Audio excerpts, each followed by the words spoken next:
Necrons, everybody's favorite Egyptian-themed regenerating machines, known for both having no soul and yet being run by very colorful characters.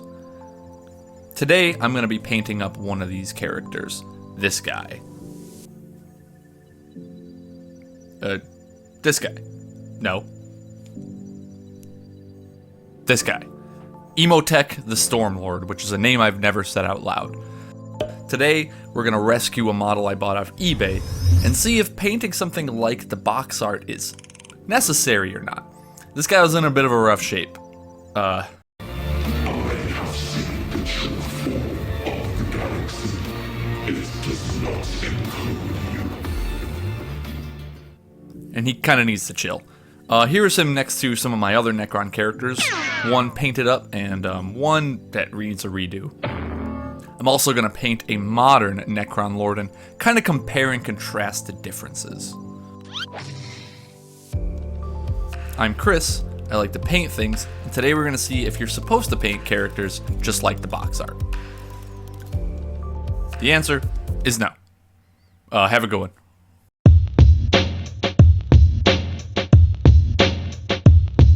Wait, come back. I did end up painting him like the box art. You can do whatever you want, but the whole point of this video is we're going to discuss if you should.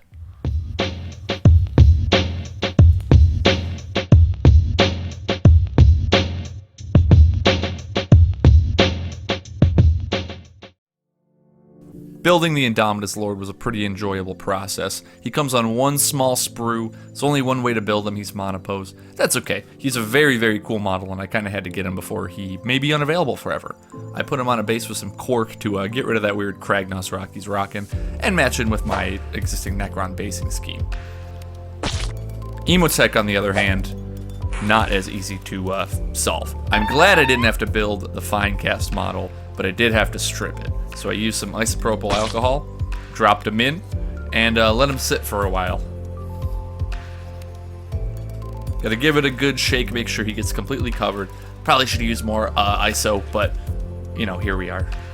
In the meantime, I painted the Indomitus Lord. I'll show him off a bit better later on, but he took longer than I should, and I struggle with painting Necrons, which is kind of half the point of this video. Maybe if I copy the original paint scheme and not make up my own, they'll come out better. But something about my scheme, I can't change it now because I have like 600 points of them.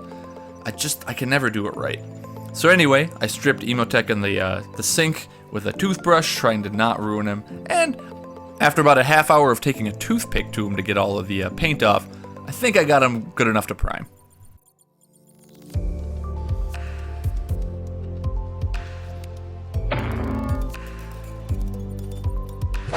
So I gave him an all-over black primer because we're going to start off with a dry brush of metallics. I figure Necrons is probably the most obvious step. I'm going to take a cheap makeup brush and a couple of levels of silver paint. We're going to start with a dark gunmetal and then a lighter dry brush of a brighter plate metal. The dark gunmetal was almost too dark because if you look at the original Necron art, they are definitely brighter, but that's okay. Dry brushing definitely helps you find all the details on an otherwise completely prime black model, so this is a good start. Then I did a lighter dry brush just from above with that lighter metal to kind of create some shadow going down and get the brightest metal on the tallest edges. I then decided that wasn't bright enough. I'm going to pull out Tin Star from Turbo Dork, the silveriest silver that I own, and we're going to do a third, even lighter dry brush with this. This really ups the shine factor more than it's going to up the brightness, which shiny Necrons is good Necrons. Next, inks. We're going to use inks because I think we could get away with a darker metal. I probably should have mixed a dark metal, but we're going to take a black ink specifically and go over his torso area, which if you look at the original paint job, is supposed to be black. I did, I think, 2 coats of this. I might even come in with some actual acrylic later, but I liked that the ink would stain it. Then we used white ink to do a trick that I will forget to show you later and then have to come back to. We're going to do white ink all over his cloak to try and create an interesting effect using some Necron effects paint, specifically Tesseract Glow. Again, we'll get to that later. It'll make sense at the time, because right now this looks really weird. It looks like I'm dumping milk on a robot. Then I'm going to pick out some different metallics using, base coats like Runelord Brass. This is going to be what ends up gold later. It's a very good base for gold because gold will paint over it really nicely. And honestly, in the original image, I wasn't positive if it was gold or if I wanted a more tarnished gold, which either way, brass is going to be the best way to start. We're just copying the scheme of the model. I'm not trying to replicate it paint for paint, by the way. Don't know if I said that already. And then I did some bright silver, that tin star again on his blade, because I don't remember what color it is, because I stopped looking at the box art already, because I don't listen to myself. I know we all have that problem. But I picked out a few extra pieces of metal just to make some differentiation. And wow, does he look really, really weird. That's not Emotech. That's okay. We'll get there. Check this out. We're going to grab our Tesseract Glow effect paint. I don't know what it's supposed to do, but it's Necron green. That's all that really matters. I'm going to paint it over his entire cloak and stain that bitch green-yellow. It's almost like a Mountain Dew filter, I think is the best way to put it. But it's going to look like it glows, and if you follow me, we're going to make it look like it's glowing inside the cloak, like some sort of weird magical Necron energy, or Necrenergy, something like that. I'm not sure. I've had a long week as I record this, and I apologize. I decided to throw this on a few other spots. You can easily paint over it later. Hopefully we don't get to that point. But I decided to just fill in some places where this color might be useful over silver and over white. It has a really interesting effect over different colors. I even threw it in the eyes because I know they're going to glow later. This is a good place to start. And again, it just looks like I dropped Mountain Dew on them. Last of the metallics, Bullion, a very, very nice turbo dark color that I did a video on that doesn't have any views, so if y'all want to watch it, I'll put a link up top. Now this, I'm not going to go over how I used it, but it is the nicest gold paint. Then we're going to go over everything with a shade of Gloss Agrax Earthshade, the color that I actually got when I bought my first 3 Necrons in that weird little paint set. We're just going to go over all the metallics other than that black chest piece we did. And this is going to make him look really dirty and maintain that shine of the metal. It's not my favorite color, but it has interesting, the gloss really helps, but it definitely has metal flakes kind of floating in it. So, I don't know, he looks wet, we'll leave him to dry and see what happens.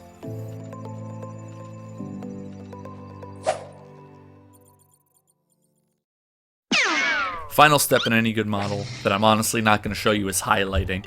It's unnecessary for me to show you how I highlighted this guy. I'll just show you the paints. Highlighting, it's all edge highlighting. I'm copying box art here. If you want to watch how someone edge highlights really well, go watch those videos. This is not that one. This is me just showing you my painting process. And these are the colors I use to achieve it. Your mileage may vary. I'm not the expert. Anyway,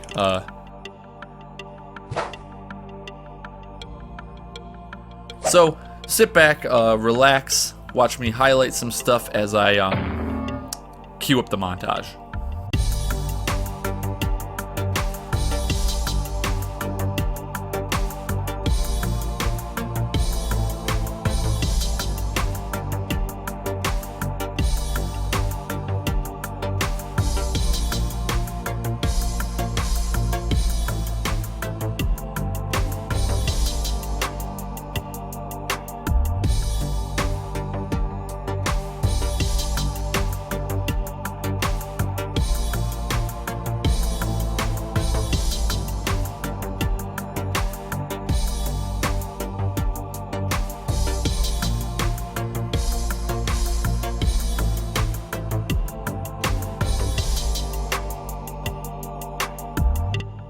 So I do need to show you one thing. That's how I did his cloak, because in the moment I was scared I was going to do it wrong, so I didn't bother recording it. What you do is you do that Tesseract Glow over a white base coat, and then we're going to take some matte black paint and do like an overbrush. We're trying to make like the glow look like it's coming from inside of his cape. Even on the original model, that's not what it looks like, but that's the vibe I'm going to go for, and it's going to be much, much faster than edge highlighting green like that. So we do 2 passes with a black over that Tesseract Glow to get... It should be basically solid coverage over everything that is not the cracks and crevices. Now I did it on Emotech's cloak because it's stone, as I used this mixture of an off gray and white to kind of build it up. On this example, I'm just going to use a silver, then you dry brush over it. Principle is the same. You dry brush over that black overbrush. This way we're going to get that texture back up. Then we're going to do another layer of Tesseract Glow. You need to shake this stuff really, really well so that it's basically solid green, if you see that. If it's not solid green, it doesn't cover super well and it turns yellow real quick. Then we paint that all over everything one more time, and this is going to tint our black, silver, or gray layer, whatever you went with. It's going to tint that green and blend it back in with the glow. It also might get some spots that you may have missed when you were originally doing it. And then finally, another dry brush, because we all like dry brushing. This stuff takes a little while to dry, but this is going to bring the solidity back to that layer. That should be about it. Try it yourself, let me know. Again, on Emotech, we did stone instead, and then I did go in with some regular highlights, but back to the montage.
Off camera, I slapped a base on this bad boy and called him done.